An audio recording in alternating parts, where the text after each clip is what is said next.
Samantala, tinawag na budget-driven racket ni Vice President Sara Duterte ang planong bagong impeachment complaint laban sa kanya. Ayon naman sa ilang mambabatas, hindi tama na idikit ang issue ng impeachment sa budget deliberation dahil matagal na itong natapos ng Kamara. May unang balita si Tina Panganiban Perez. Naniniwala si Vice President Sara Duterte na ginagamit ang 2026 budget para makakalap ng suporta para sa panibagong impeachment complaint laban sa kanya. Parehoan niya ito sa ibinulgar ng ilang mambabatas na may mga kongresistang pinangakuan ng mga alokasyon sa budget ang mga pipirma sa impeachment complaint laban sa kanya. Ang alokasyon kapalit ng pirma, ginagamit na naman anyang taktika bago ipasa ang 2026 budget. Noong nakaraang linggo lang, sinabi ng bagong alyansang makabayan na naghahanda na sila para sa paghahain ng panibagong impeachment complaint laban sa bise kapag natapos na ang one-year ban sa February 5, 2026.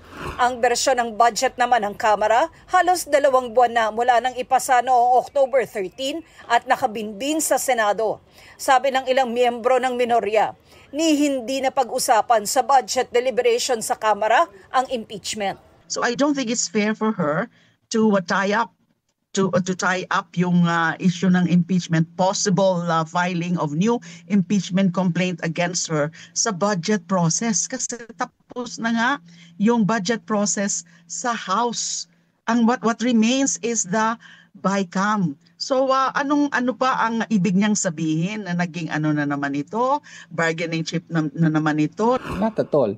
No, hindi ever napag-usapan yun during the budget process. Hindi naman yun part ng any deliberation of any office or program of a government.